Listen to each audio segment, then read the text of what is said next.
ये सरकार बकवास है, ये प्रधानमंत्री बकवास है और इसकी जितनी भी राज्य सरकारें हैं वो भी बकवास है। ये जो कानून वापस लिए थे वो लिखती तौर पे लिए थे कि ऐसे ही मुंह में बोल दिया बस वापस हो गए थे? लिखित तौर पे लिया। यहाँ तो बोल रहे हैं कि लिखती तौर पे नहीं लिए थे। उसके लिए 9 दिसंबर 2021 का उनका जो रिटर्न लेटर है आप उसको देख सकते हैं, ये इसमें जो है प्रमाण है। यहाँ पे किसान जथेबंदियों के कई आगुए भी बोलते हैं वो लिखती तौर पे नहीं थे, वो सिर्फ एक जुमला था।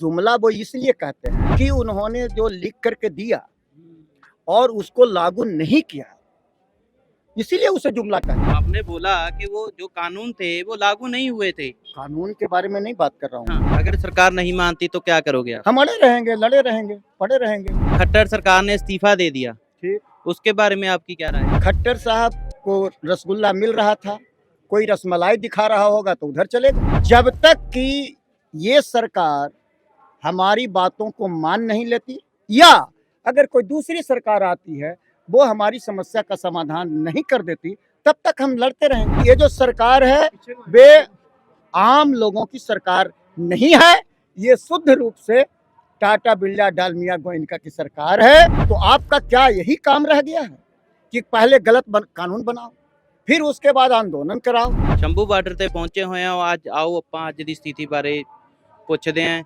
सत श्री अकाल जी। सत श्री अकाल जी। कहाँ से हो आप? मैं बिहार से हूँ जी। बिहार से कहाँ से?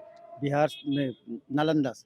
क्या नाम है आपका? अरुण सिन्हा नाम है। यहाँ पे कितनी देर से हो यहाँ 9 तारीख से मैं हूँ। 9 तारीख से लगातार यहीं पे? लगातार नहीं, मैं आया हूँ 1 से चला हूँ पटना से। और ये यहाँ पे धरने की स्थिति क्या है? यहाँ बहुत अच्छी है। पूरी अच्छी है? क्यों नहीं? और ये आगे आगे की रणनीति क्या है यहाँ पे? आगे की रणनीति तो सरकार के जो रणनीति होगी उसके हिसाब से आंदोलन अपनी रणनीति तय करे। ये सरकार को सोचना है।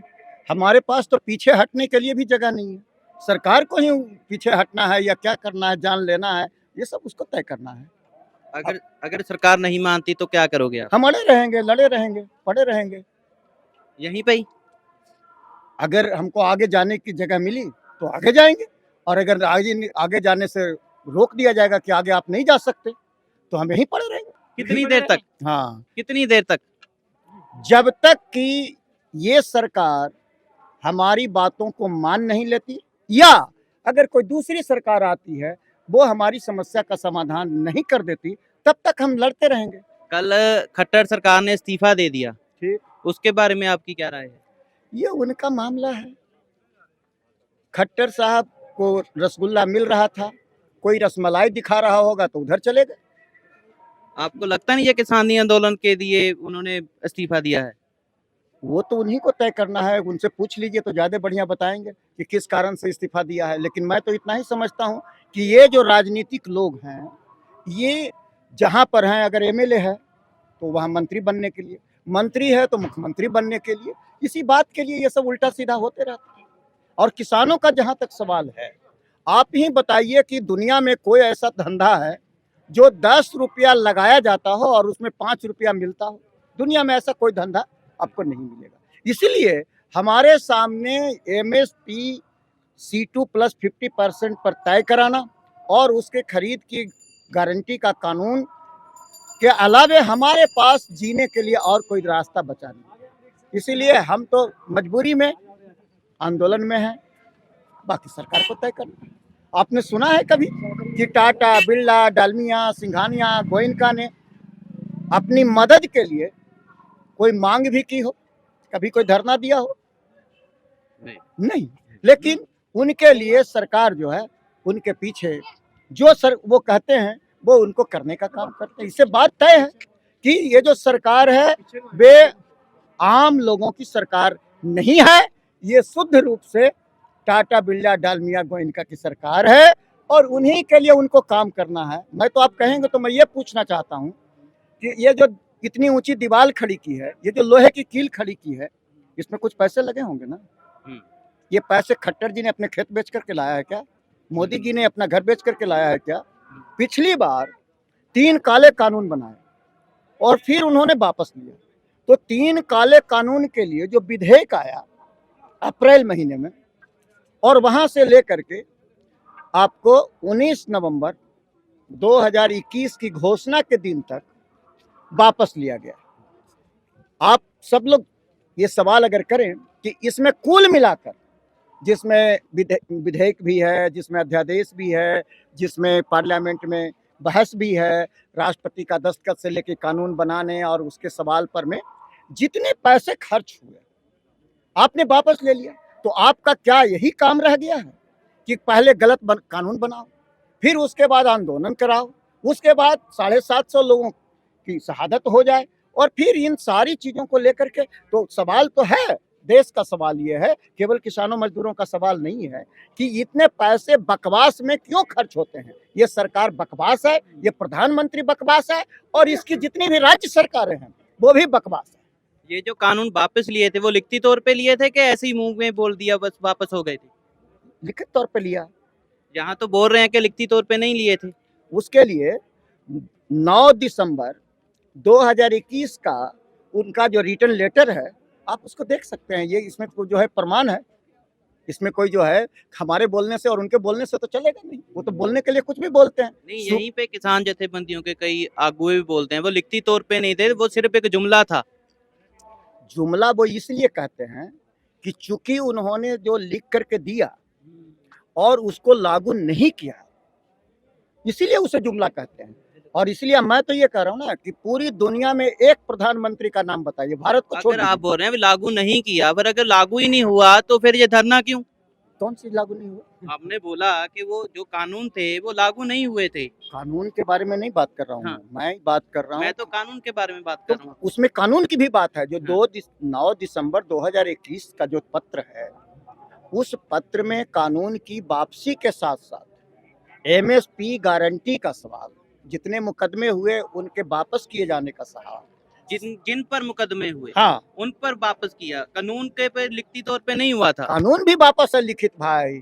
उसमें आप लिखित की क्या बात करें? पार्लियामेंट में जब बाजाबता ये वापस हुआ तो वो केवल पत्र लिखने का सवाल थोड़े है। ये तो पूरी तरह कोई इसको कह ही नहीं सकता है कि उन्होंने लिखित तौर पे वापस नहीं लिया। बिना लिखित तौर के उस वापस कैसे होगा? पार्लियामेंट में जो कानून बना है वो पार्लियामेंट ही वापस लेगा। नहीं, आप ये बढ़िया जानकारी दे रहे हो कि ये तो लिखित तौर पे वापस हो गया था। जी, जी। यहाँ पर कई लोगों को ये नहीं पता है कि लिखित तौर पर हुआ था कि सिर्फ बोल के ही वापस लिया गया था। तो इसके बारे में तो जिनके पास जानकारी आप नहीं है, हाँ जानकारी दो भी ना हमारे चैनल तो के मैं तो माध्यम वही से। तो बता रहा हूँ एक भाई बार जी। फिर से बोल दीजिए। हाँ, मैं ये कह रहा कितनी हूँ, तारीख को कैसे कैसे हुआ था? 9 दिसंबर 2021 को उन्होंने लिख करके हम लोगों को दिया, जिसमें कानून वापसी के बारे में कहा गया। तो ऑलरेडी प्रधानमंत्री घोषणा कर चुके हैं 19 नवंबर को, और फिर उसके बाद 29 नवंबर को वो पार्लियामेंट में इसको वापस लिया। तो इसीलिए इसमें कहीं से कोई शंका की गुंजाइश ही नहीं है। नहीं, यहाँ पे कई लोगों को शंका थी, जैसे ये बुजुर्ग खड़े हैं, ये बता रहे हैं कि कानून लिखती तौर पर वापस नहीं हुए थे। आप भी ये बोल रहे हैं ना? नहीं हुए थे, इधर मंजूर नहीं कराएगा। मंजूर नहीं किया। हाँ, देखिए, इसके बारे में दो बातें हैं। टीवी में देखा है नहीं, नहीं, नहीं, वो था ना, ये जानकारी सही जानकारी एक- पहुंचनी चाहिए एक सबके मिनट। पास। इसमें दो बातें हैं। एक बात तो ये है कि अब आप कहेंगे C2 प्लस 50% की बात, तो उसका डिटेल्स जो है सबको न तो मालूम है और न सबको मालूम हो सकता है। उसकी वजह क्या है? उसकी वजह यह है कि हम लोग आम लोग हैं। आम लोगों की जानकारी देने का काम किसका किसका है? सरकार ने कानून बनाया, अगर उसमें फायदे की बात थी तो हम लोगों के बीच में उनको आकर के बताना चाहिए था।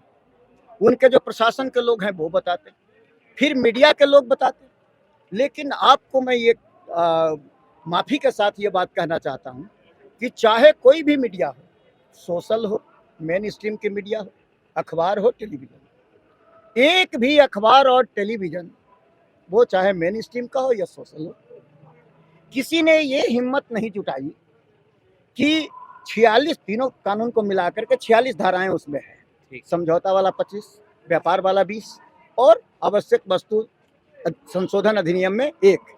तो ये 46 धाराओं के जो कानून था, उस कानून को अगर एक दिन में एक धारा को भी अगर लोग दिखाते तो 46 दिनों में पूरा कानून लोगों के सामने जाता, लोग पढ़ पाते, देख पाते, समझ पाते। अगर एक एक कर सब कुछ डिटेल में दिखाते जी। हर रोज एक ही दिखाते, हाँ, बिल्कुल। समय को ध्यान में रखते हुए। लेकिन मैं ये दावे के साथ कह सकता हूँ कि किसी ने हिम्मत नहीं जुटाई। इसका मतलब यह हुआ कि हम आम लोगों को सही जानकारी से सारे के सारे लोग परहेज कर रहे हैं। अब आप अभी लीजिए, चंडीगढ़ और पंजाब हाई कोर्ट ने क्या कह दिया कि ये आंदोलन के लोग महिलाओं को आगे करके जो मोहरा बना रहे हैं, ये ठीक बात है।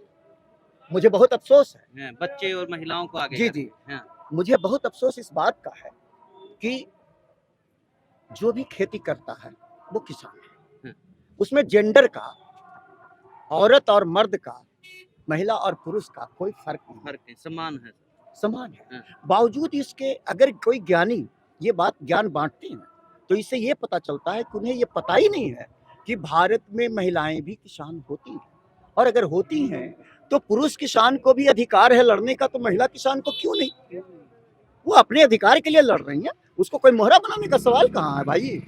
तो ये बड़े अफसोस की बात है। ये मैं इसी संदर्भ में बोलना चाह रहा था कि कैसे लोग ज्ञान छुपा रहे हैं, हम लोगों को धोखा देने की बात कर रहे हैं। अब ले लो एक बात जिसकी सबसे ज्यादा हल्ला है कि अगर इनको एमएसपी पर गारंटी का खरीद का कानून दे दिया गया तो पूरा बजट उल्टा पुल्टा हो जाएगा। एक बहुत छोटा सा उदाहरण ले लो कि अगर कोई व्यक्ति सरसों के तेल का कारखाना चलाता है, सरकार को क्या करना है? सरकार से हम लोग तो इतनी ही बात कह रहे हैं कि जितनी लागत हमको है उसको 1.5 गुना करके आप एमएसपी तय कर दो, और उसमें शर्त लगा दो कि जो व्यक्ति इससे कम पे खरीदेगा, चाहे सरकार हो या कोई और हो, उस पर मुकदमा होगा, वो जेल जाएगा, उसको जुर्माना लगेगा। हम तो इतनी ही बात कर रहे हैं, आप ये कर दो।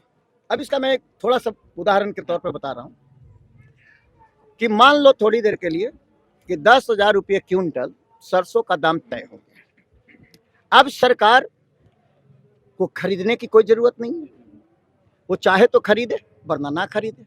वो खाली खड़ा होकर के ये बोले कि देखो भाई, तुम्हारा सरसों 10,000 रुपये क्विंटल के हिसाब से कोई नहीं खरीदेगा तो हम खरीद लेंगे, हम खरीद लेंगे। अब इसके चलते क्या असर होगा कि जो तेल का कारखाना चलाता है, अगर आप इंपोर्ट और एक्सपोर्ट ड्यूटी का जो चोर दरवाजा है इसको बंद कर दो, तो जिसको भी सरसों तेल का कारखाना चलाना होगा उसे हमसे सरसों खरीदना पड़ेगा, उसी दाम पर खरीदना पड़ेगा। और इसको देख लो, अगर तुम चाहते हो तो तुम खरीद लो और 10 रुपये क्विंटल ऊपर से लाभ रख करके सरकार कारखाने वाले को बेच दे, तो इसमें आमदनी की भी गुंजाइश है, घाटा का तो कोई सवाल ही नहीं पैदा होता। भाई सरसों कोई ऐसी चीज है क्या, हमारा जो जिनिस है कोई ऐसी चीज है क्या जिसको तुम खरीद लोगे तो तुम नुकसान में चले जाओगे? ये सवाल ही नहीं पैदा होता। अब ये बात जब हम कहते हैं तो दो बातें और निकल कर आती हैं। हम लोगों के बारे में कहा जाता है कि तो जो किसान होंगे उनको तो फायदा हो जाएगा, मजदूर का क्या होगा?